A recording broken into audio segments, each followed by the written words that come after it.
Hello guys and welcome to the Balance Podcast. Today we are joined with Helen, a women's health specialist who focuses on nutrition and health coaching.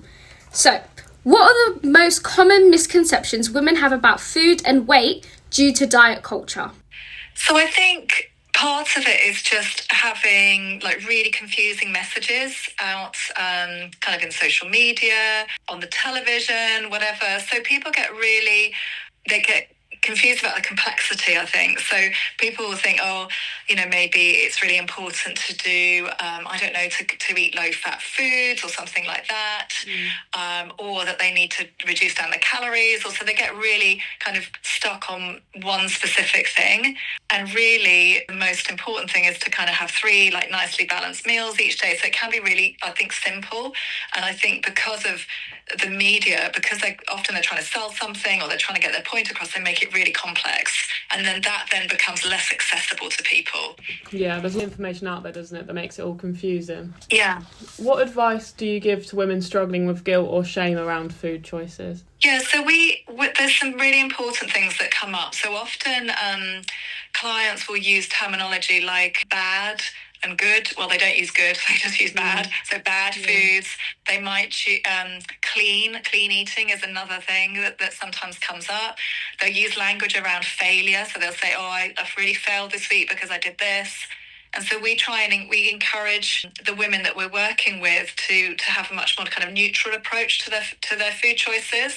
And to not feel that they're ever failing. They just maybe, they have made a choice that maybe doesn't nourish them in the right way, but that's okay. And then they just need to move on to their next choice. Mm-hmm. So we try to use positive language around, nourishing foods. That's a word that I often use with people, rather than clean foods, because if one food is clean, does that make other food dirty? And it's, that kind of negative connotation. So I try and encourage them to feel that the choices that they're making are nourishing them. And that's a much more kind of positive way of looking at it. Yeah, it's like that quote that's like food is fuel, isn't it?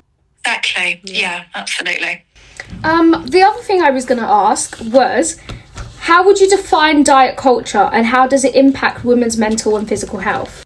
So I think the diet culture here again is what women will hear and what they'll see through social media. And that diet culture, of course, has a lot to do with weight and stuff like and body image. So I would say that the whole diet culture is thinking about women thinking they have to eat in a certain way to achieve a certain perception of what is, what people want them to look like, or, that sort of thing. So I'd say that's diet culture. And of course, within all of that, as we said at the beginning, within all of that, you've got lots of people that have vested interest in something to convince women to eat in a certain way or behave in a certain way. Mm-hmm. Mm-hmm. That's the negative part of it. And how do you think women can unlearn these harmful diet culture messages to build healthier mindsets? So I think again, it's trying to move away from what they hear or fact checking what they hear. So thinking about, okay, so is that a sensible thing that I'm actually listening to here?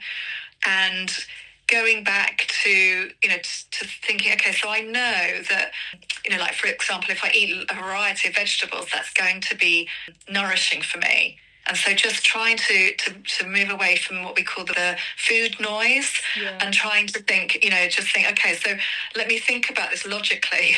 Mm-hmm. What do I enjoy eating? And of those foods that I enjoy eating, which ones are really nourishing for me and I can continue to have? And going back to thinking about, how we've cooked and kind of historically, the kind of meals, the balanced meals that we've had, which are really, really just straightforward. It's kind of just having, a good protein source and some vegetables. I mean, if you can get as basic as that, and it's going to be really nourishing for you. So it's unlearning the behaviours is trickier.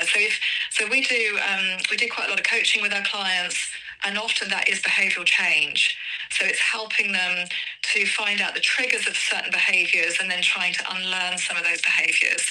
But it takes work and it takes time. So you'll say a lot of it's psychological then, really?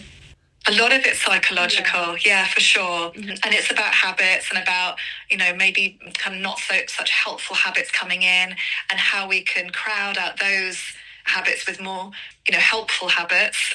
So, and breaking down, and it's very, very individualized, but trying to keep it as simple as possible. Yeah, I think that's all the questions we kind of wanted to ask, and I think that was really, really insightful. So thank you so much. You said that at the same time. You're very welcome. Yeah. You're welcome. Thank you very much. It was lovely speaking to you, though. Thank you. Thank you. Thank you. Thank you so much for tuning in to the Balance podcast, and thank you to our guest Helen for joining us today. See you next time.